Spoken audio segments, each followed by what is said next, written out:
पदेन वाचा मलं शरीरस्य च वैद्यकेन योपाकरोत्तम प्रवरं मुनीनां पतञ्जलिं प्राञ्जलिरानतोऽस्मि। योगेन चित्तस्य पदेन वाचा मलं शरीरस्य च वैद्यकेन योपाकरोत्तम प्रवरं मुनीनां पतञ्जलिं प्राञ्जलिरानतोऽस्मि। योगेन चित्तस्य पदेन वाचा मलं शरीरस्य च वैद्यकेन योपाकरोत्तम प्रवरं मुनीनां पतञ्जलिं प्राञ्जलिरानतोऽस्मि। योगेन चित्तस्य पदेन वाचा मलं शरीरस्य च वैद्यकेन योपाकरोत्तम प्रवरं मुनीनां पतञ्जलिं प्राञ्जलिरानतोऽस्मि। योगेन चित्तस्य पदेन वाचा मलं शरीरस्य च वैद्यकेन योपाकरोत्तम प्रवरं मुनीनां पतञ्जलिं प्राञ्जलिरानतोऽस्मि।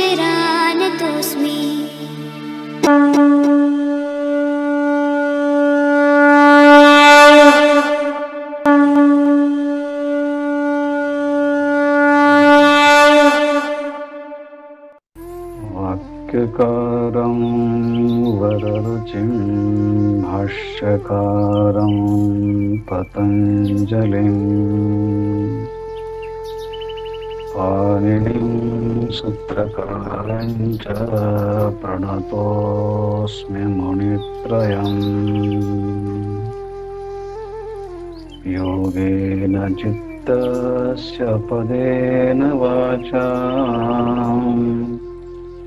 मलं शरीरस्य च वैद्यकेन योपाकरोत्तम प्रवरं मुनीनां पतञ्जलिं प्राञ्जलिरानतोऽस्मि।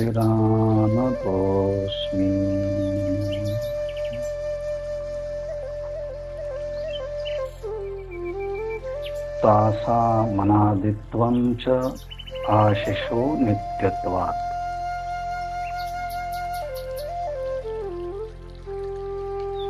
कैवल्यपादातील 10व्या क्रमांकाचं हे सूत्र आहे।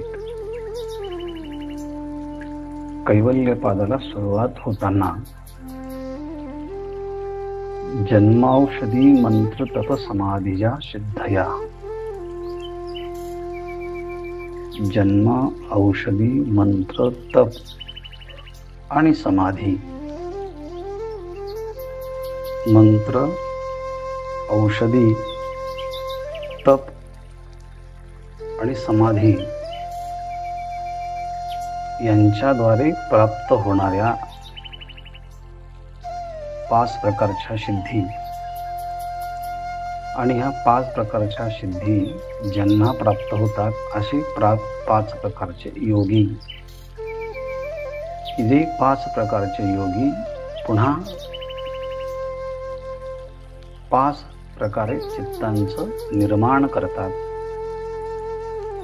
आणि त्या चित्तांचं निर्माण करताना त्यामध्ये वासना असतात। पण मोक्षाचा विचार करताना तर निर्वासन व्हावं लागतं। मग त्याकरता सूत्र क्रमांक 6चा उदय झाला। तत्र ध्यानजम अनाशयम, ध्यानाच्या द्वारे प्राप्त होणारी अधिकाराची भूमिका स्पष्ट करताना संप्रज्ञात समाधी आणि मग असंप्रज्ञात समाधीच्या द्वारे अंतःकरणातील सगळ्या वासना निवृत्त होऊन मग योगी हा कैवल्य नाम मोक्षाचा विचार करण्याकरता समर्थ होतो. मग इतरांचं काय? तर इतरांचं चित्तामध्ये अनेक प्रकारचे दोष असतात. मग ते कर्म आणि त्या कर्माचे संस्कार वासना, मग ते कर्म किती प्रकारचं आहे? तर कर्म शुक्ला कृष्णम योगिनस्त्रिविधम इतरेषाम. इतर जे ध्यान योगी याच्यापेक्षा भिन्न योगी आहेत त्यांच्यामध्ये कर्म हे शुक्ल कृष्ण म्हणजे शुभ अशुभ आणि शुभाशुभ अशा 3 प्रकारचं असतं. पण योगी मात्र ध्यान योगी मात्र या 3ही पेक्षा वेगळा असतो. त्याच्या चित्तामध्ये ना शुभ कर्म, ना अशुभ कर्म, ना शुभाशुभ कर्म. मग तो कैवल्य विचाराचा अधिकारी बनतो आणि मग निर्वासन झाल्यामुळे कैवल्याची स्थिती प्राप्त होते. मग इतर जे योगी आहेत किंवा मनुष्य अधिक आहे ज्यांच्यामध्ये ह्या त्रिविध प्रकारचे कर्म, त्या कर्माच्या नुसार कर्माशेष वासना आणि संस्कार हे अव्याहत चक्र सतत चालू असतं. कर्म वासना या वासनेनुसार पुन्हा जन्म आणि त्या जन्मात पुन्हा कर्म, त्या कर्मानुसार पुन्हा वासना, असं अव्याहत चक्र चालू असतं. आणि त्या कर्माचे संस्कार चित्तामध्ये राहतात. जन्म आणि मृत्यूच्या या संसार चक्रामध्ये अनादि कालापासून चित्त हे संस्काराने वासनेने युक्त असतं. मग जशी संस्कार वासना तसा जन्म, पुन्हा जन्म आणि पुन्हा कर्म हे अव्याहत चक्र चालू असतं. यामध्ये प्रश्न येतो की मग वेगवेगळ्या योनीमध्ये जीव जन्माला जेव्हा येतो तेव्हा त्याच्या ठिकाणी त्या योनीनुसार अंडज, जारज, स्वेतेज आणि उद्भिज याप्रमाणे तो जीव त्या त्या कर्माप्रमाणे योनीप्रमाणे कर्म करतो.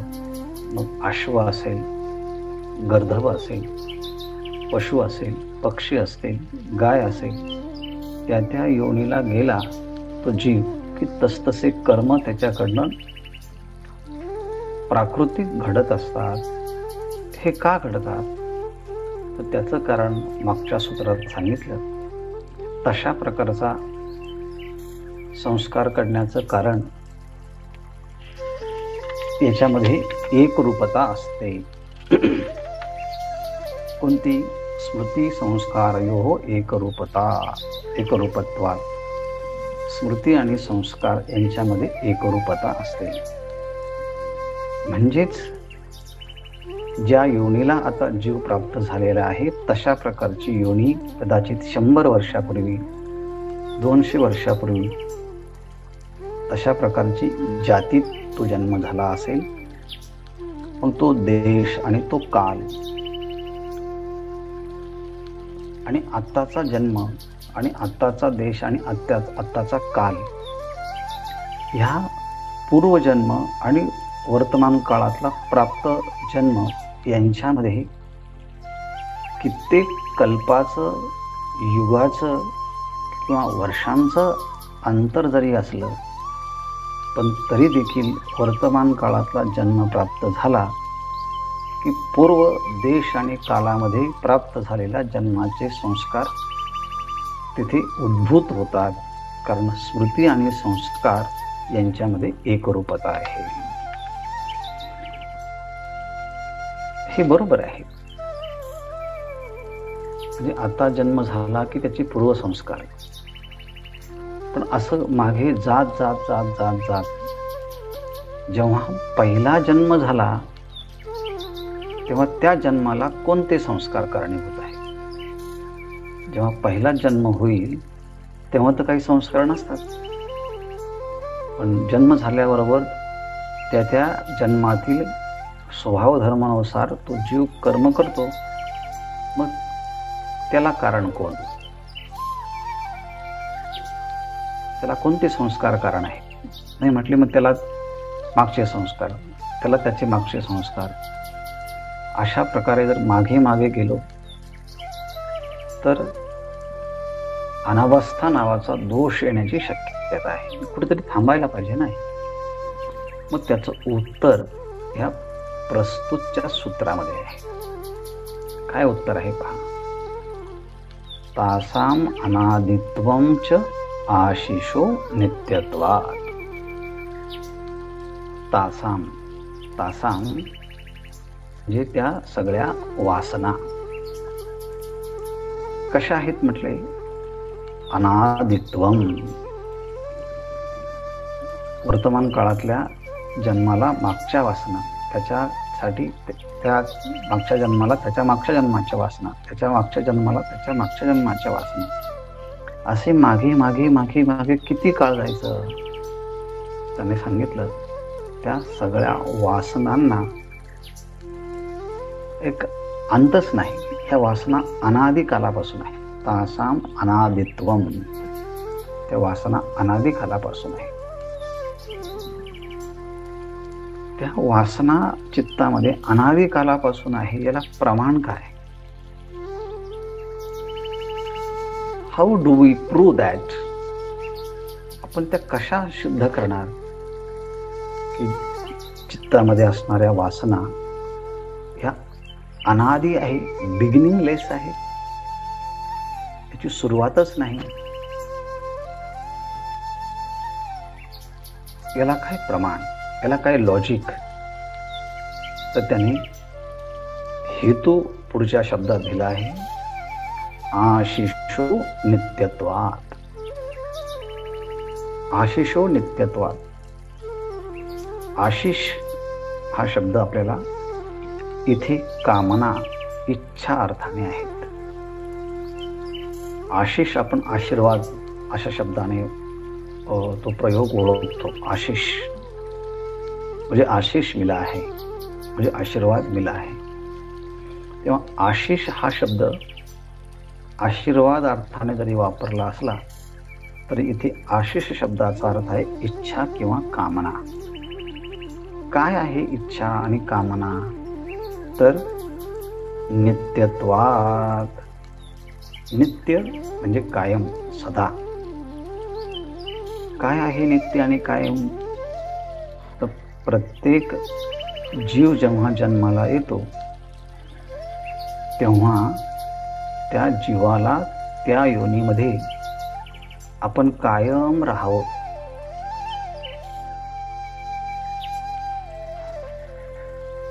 मला कधीही मरण येऊ नये,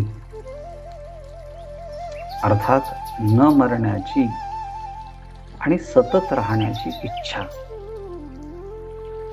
ज्या अर्थी प्रत्येक जीवाच्या मध्ये दिसते त्या अर्थी मरणाला टाळण्याचं आणि जगण्याचं अस्तित्व कायम टिकवण्याची भावना ज्या अर्थी प्रत्येक जीवाच्या मध्ये दिसते जन्माला आलेल्या, त्या अर्थी मरणाचे भीतीचे संस्कार आणि जगण्याचे संस्कार त्याच्या चित्तामध्ये ज्या अर्थी आहेत त्या अर्थी त्या वासना सुद्धा अनादिकालच्या आहेत. कारण ज्या अर्थी तो कधीतरी मेला असेल, मृत्यू झाला असेल, म्हणून तर आता जन्माला आला.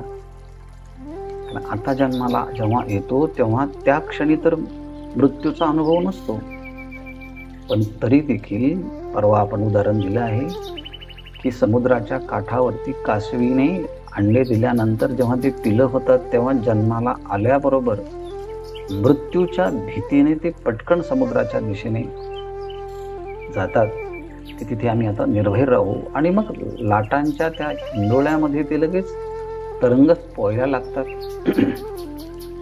मग तिथं त्यांना कोणी शिकवलं पोहण्यासाठी? तिथे त्यांना जीवन निर्वाहासाठी कोणी शिकवलं? याचं कारण एक आहे, जगण्याची इच्छा आणि मरण टाळण्याची इच्छा.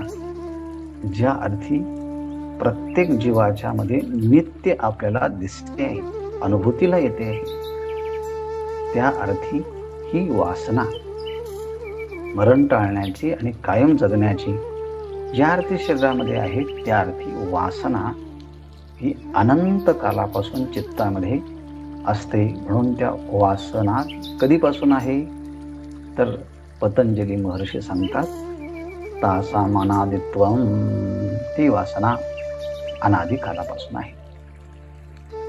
यावर थोडंसं भाष्य जे व्यास महर्षींनी केलं आहे त्याचा विचार करूया.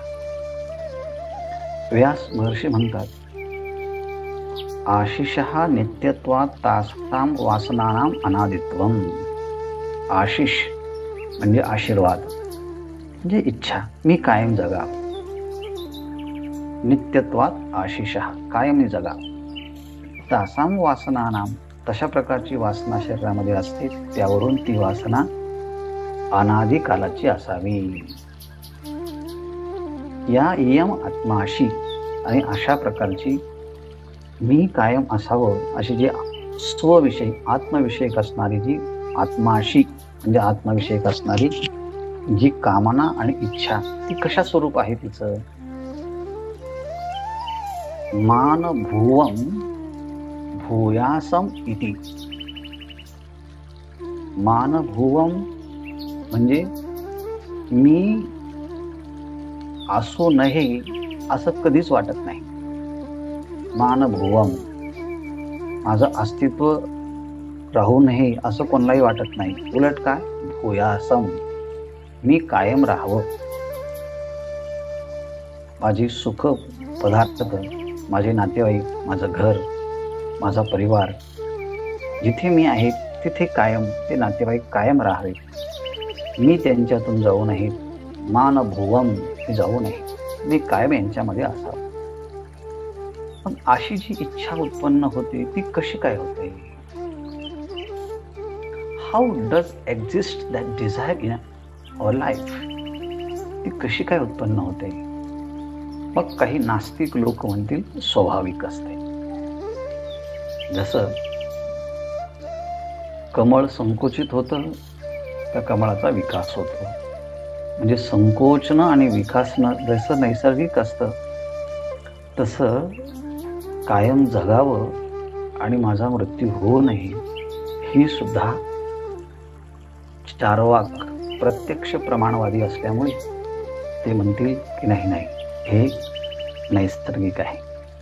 पण व्यास महर्षी आणि पतंजली सांगतात, सहान स्वाभाविकी, कायम जगावं आणि मी मरू नये अशी जी इच्छा आहे दिसते नुकत्याच जन्माला आलेल्या जीवामध्ये.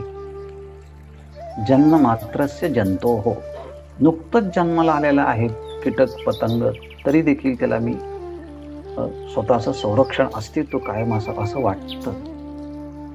का बरं? मरणाला घाबरतो, पण जन्माला आलाय, मरणाचा अनुभव कुठे आहे? अननुभूत मरण धर्म कस्य, त्याला तर मरणाचा अनुभव नाहीये. पण ज्या अर्थी स्मृती होत असेल ना त्याला, द्वेष दुःखानुस्मृती निमित्त मरण त्रासः, मरणाची भीती हा पूर्वीच्या स्मृतीला हेतू आहे. त्याचा तो स्मृती होत असेल म्हणूनच तो प्रत्येक जीव हा मरणाला घाबरतो. आणि म्हणून त्याला नैसर्गिक असं म्हणता येत नाही, त्याला काहीतरी निमित्त असलं पाहिजे. म्हणून निमित्त न अपद्धते, त्याला काही निमित्त नाही, असं काही होऊ शकत नाही. आणि म्हणून वासना ह्या अनादि कालापासून आहे. आणि त्यामुळे कशावरून शुद्ध होतात?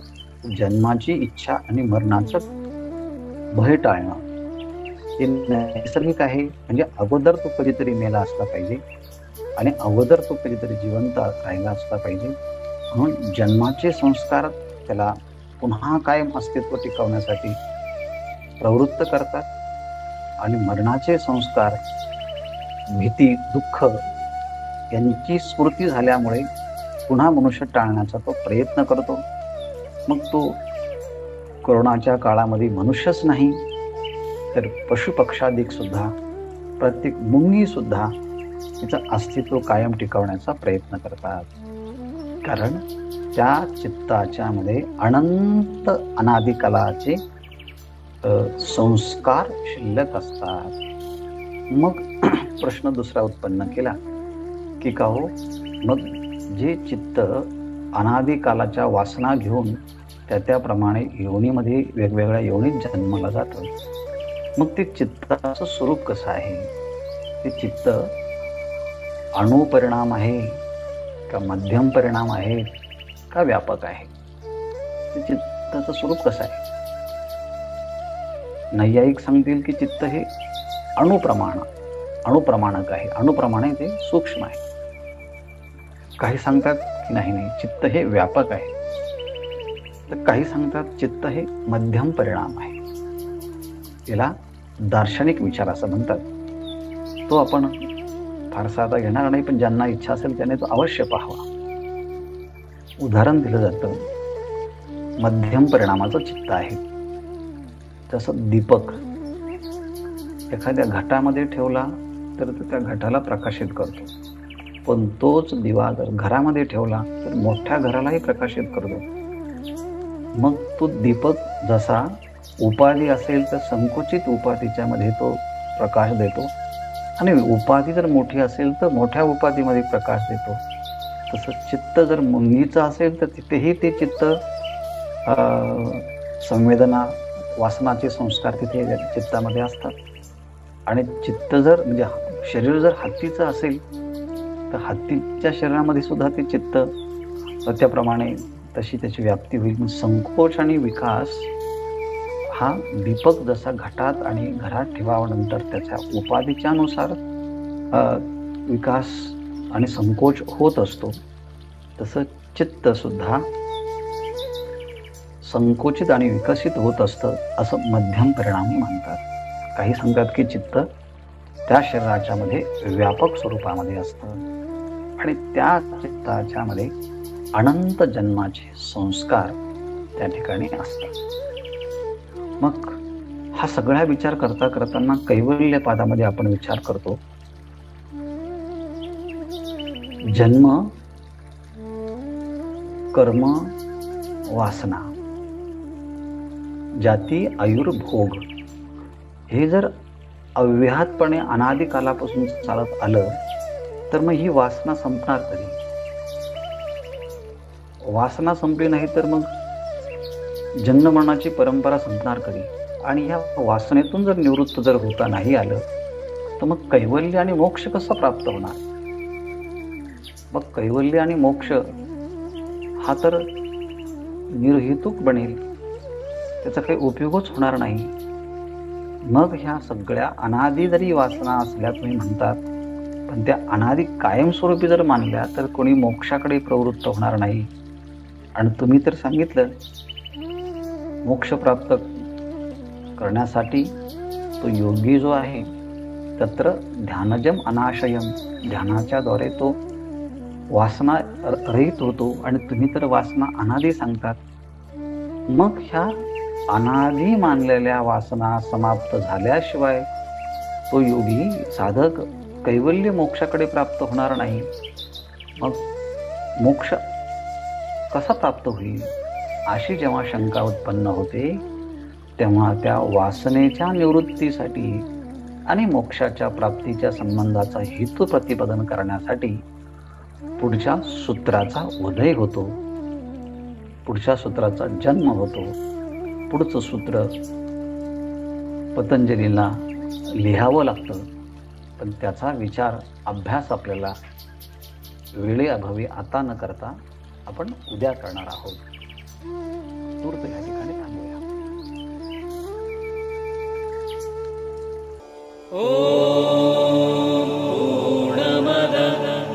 पूर्णमिदं पूर्णात् पूर्णमुदच्यते पूर्णस्य